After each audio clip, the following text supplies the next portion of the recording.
On today's episode, what in the great beard of Santiago is this stuff? Stay tuned for day 2 on the Camino Portugués.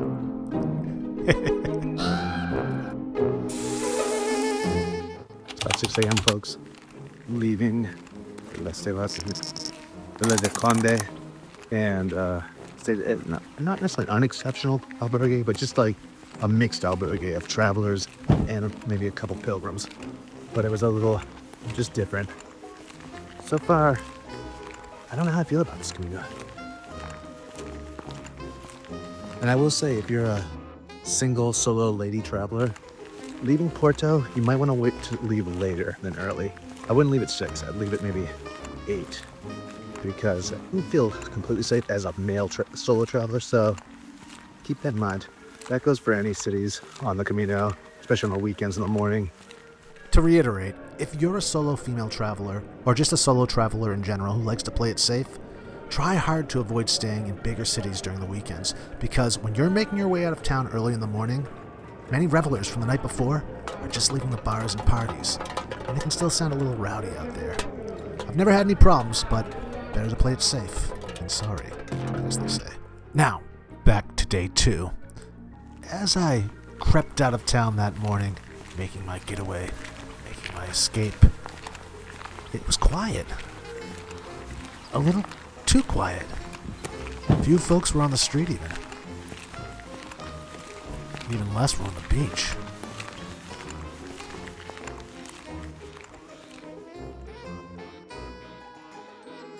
But then up ahead, I spotted something. As you walk north from Vila de Conde toward Póvoa de Varzim, you pass monuments that honor the fishing soul of this coast. In Póvoa de Varzim, the Monumento a Mula Povera celebrates the fishwives who carried baskets of fresh catch from the shore to the markets. These women were central to family survival. They sold fish, managed households, and held the community together while their men were at sea. Fishing was never just a job here. It was a shared way of life carried equally by the women on land and men at sea. By this point in the morning, I had not had my first cup of coffee yet, and my bladder was already staging a protest. The day was young, the Camino was calling. Exactly what I need to do right now. And evidently, so was nature. Ugh. One small comfort worth celebrating, however, on the Camino Portugués is the bathrooms.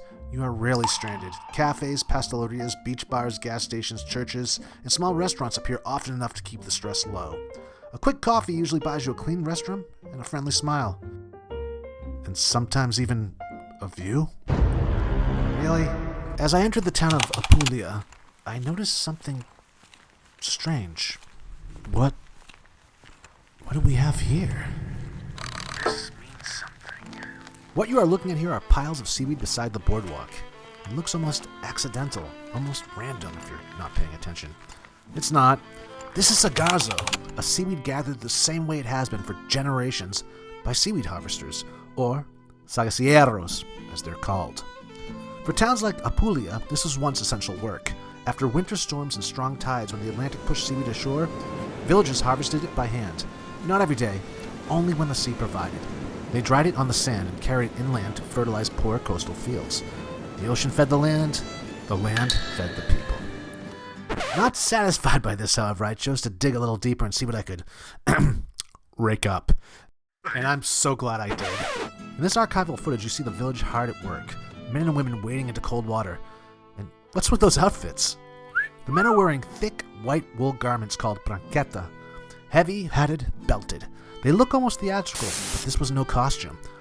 You see, wool stays warm when wet. It blocks wind and it insulates from the cold surf. It just works. Even today, that same logic applies on the Camino. Wool is king. Looking at them, you might wonder if these garments are Roman in origin. They're not. They most likely date back to medieval times. And the name branqueta comes from branco, or branco, the Portuguese word for white.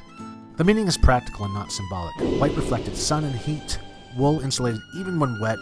The fabric resisted salt, wind, and cold water. But if you're walking the Camino Portugués and hoping to catch sight of the sagacieros today, sadly you won't see anything as festive as this footage. Modern seaweed harvesting along the Apulia coast is now done. When it happens at all, it's usually done in practical contemporary clothing. waterproof waders, rubber boots, synthetic jackets, and gloves. Modern materials are just lighter, cheaper, and easier to replace. But fear not, you could still happen upon a feast day festival. And that would give you a chance to see the branchetta worn during reenactments and cultural demonstrations in Apulia.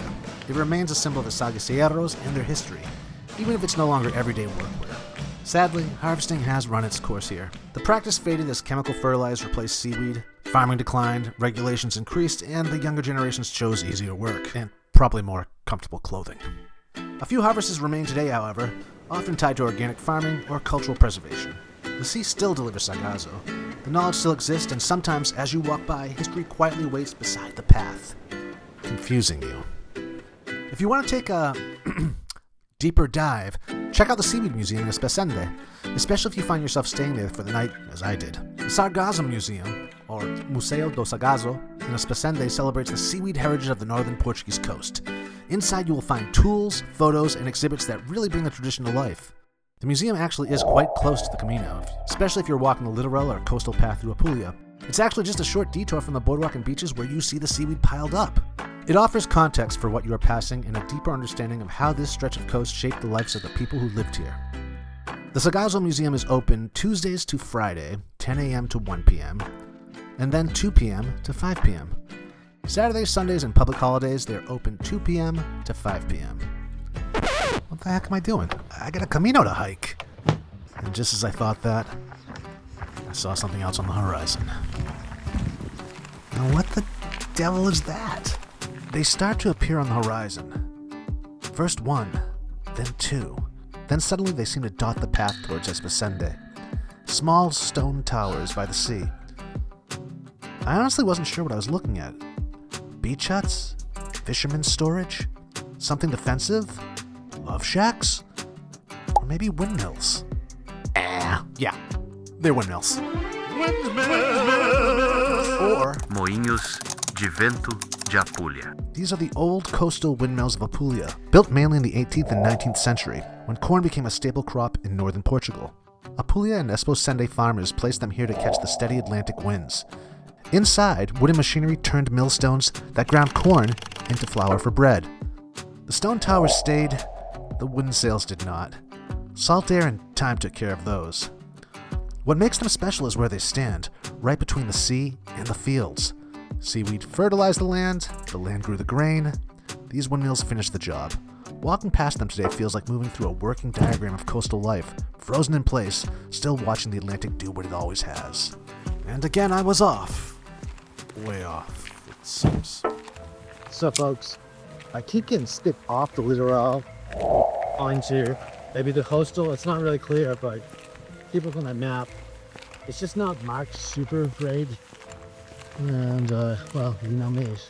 So keep that in mind. And if you do know me, you know my motto is Sin tortilla no hay camino. But a lesser known motto of mine is, when in doubt, have a coffee. And so I did.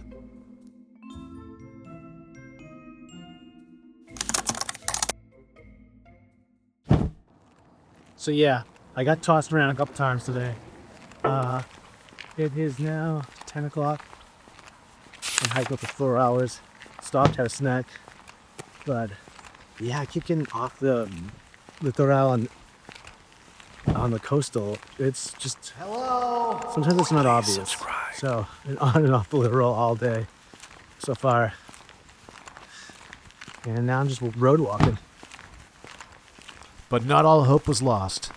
By the time I spotted the bridge, I knew that I was close to my bunk for the night. After nearly 7 hours of walking and getting lost more than a couple times today, I decided to make the stage a shorter one and stay in Esposende. I also recommend doing this to give you time to explore the Seaweed Museum. It's a perfect place to catch your breath, nurse some wounds, and just veg out and explore. Thanks to Booking.com, I found Sleep and Go and booked the hell out of it. Sleep and Go sits along the River Cavado, close to the beach and right where you want to be as a pilgrim. Clean rooms, calm vibes, air conditioning, solid Wi-Fi, and a real bonus when you've been sweating for days, they have a coin-operated washer and dryer. As you know, machine wash clothes on the Camino feels like a small miracle. They also have 2 bikes you can use to get around, perfect for food runs, the waterfront, or a quick ride to explore Esposende without punishing your feet any further. After a long day in the Camino Litoral, This place just made sense. Through Booking.com, I received a code to enter the property. And though it was pretty darn close to 1 p.m., I was the first one here. I even beat the hospitalero.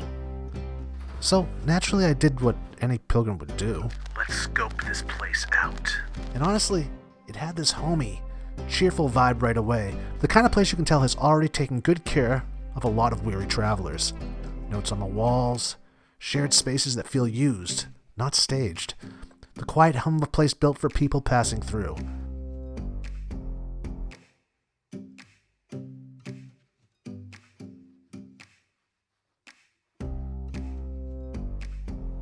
Cool. And then I saw it. There's a pool. After a long, salty, sea-sprayed day on the Camino Litoral, that pool suddenly became the most beautiful thing I'd seen in Portugal. So far. Thanks so much for watching, Peregrinos. And please, stay tuned for Day 3 as I head to Viana do Castelo. Until then. One Camino!